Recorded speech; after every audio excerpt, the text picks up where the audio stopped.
القصة دي حصلت بالفعل.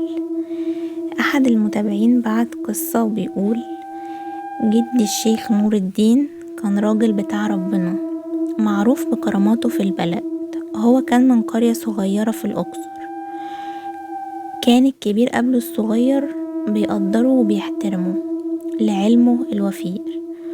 وبالمناسبة بعد ما مات اتعمل له مقام. هو كان ما شاء الله عليه مبسوط وعنده مواشي كتير جدا.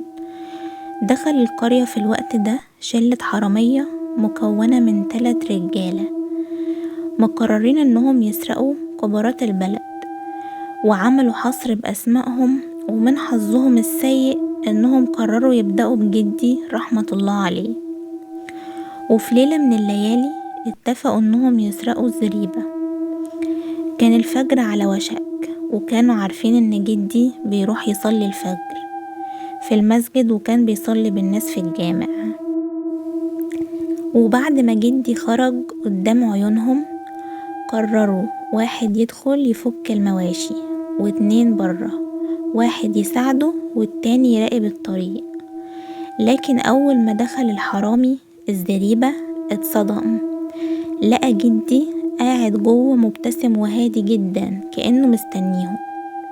خرج الراجل مرعوب، أحسن جدي يجري وراه ولا حاجة، وقال لأصحابه اللي شافه. قالوا له: انت اتجننت، الشيخ في الجامع ومحدش دخل الزريبة غيرك. الراجل حلف لهم. راحوا جروا على الجامع، لقوه واقف بيصلي الفجر. يرجعوا الزريبة يلاقوه هناك تاني. 3 مرات حصل نفس المشهد، وكل مرة صوته يرن في ودانهم: روحوا الجامع، اللي يحاول يمد ايده هنا مش هيطلع سليم. بس الحرامية عنده في المرة الرابعة وسرقوا المواشي وهربوا. رجع جدي ولقى كل المواشي مسروقة. هز راسه ودخل البيت وقفل على نفسه خلوته.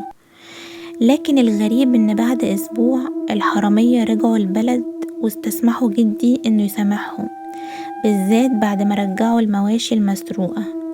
وقرروا انهم يتوبوا لربنا توبة نصوحة. وفعلا جدي سامحهم، ومن اليوم ده فضلوا في البلد يساعدوا جدي في خدمة أهل البلد. البيت اللي سكنه الجان بعد موت الطفل. جدة أحمد كانت دايما ست طيبة وهادية، بس الليلة دي بالذات ما كانتش زي أي ليلة. نامت وهي تعبانة شوية، لكن في نص الليل صحيت مفزوعة من حلم مرعب. شافت في منامها ست شكلها مرعب جدا، وشها شاحب وأسنانها طويلة وبارزة، وشعرها أبيض ومنفوش زي النار، وعينيها مش زي عيون البني آدمين. كانت جاية بالطول كده كأنها شقين سود بيلمعوا في الضلمة. الست دي قربت منها وقالت بصوت خشن: انت ضربتيني بعينك يا ولية، بس انا هرجع اذيكي او اذي حد من ولادك. قبل ما الجدة ترد حست بقرصة قوية جدا في دراعها. صرخت بصوت عالي جدا، وفجأة سمعت صريخ طفل صغير من أوضة تانية. ده كان حفيدها الرضيع، عنده حوالي 6 شهور. قامت تجري وهي لسه قلبها بيدق، ولما وصلت للطفل لقت مشهد عمرها ما هتنساه. الواد بيخرج من بقه سائل لونه أخضر غامق، ورجله بتترعش.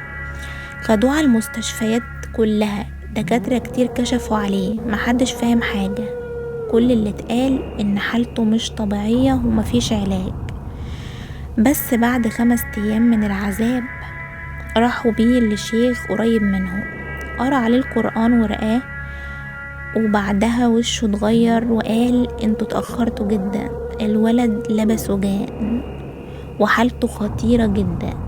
الكلية والمرارة اندمجوا سوا، ممكن ينفجروا في اي لحظة. وفعلا بعد ايام قليلة الولد مات. ولما راحوا يغسلوه قبل الدفن، المغسل صرخ صرخة قوية جدا، واستغرب من المنظر اللي شافه. الكل جري يشوف، فشافوا على صدر الولد علامتين زي كفين متقابلين. واحدة في الصدر وواحدة في الظهر، كانت ضربة الجان اللي خلصت عليه. ومن يومها البيت ده في بغداد بقى مسكون. الناس اللي عايشين جنبه بيحلفوا انهم بيشوفوا اطفال صغيرين شكلهم غريب، شعرهم اشقر وعيونهم بالطول زي الست اللي ظهرت في الحلم، بيجروا ويضحكوا حوالين الفوانيس اللي فوق سطح البيت. ولحد النهاردة محدش قدر يعيش فيه اكتر من ليلة واحدة.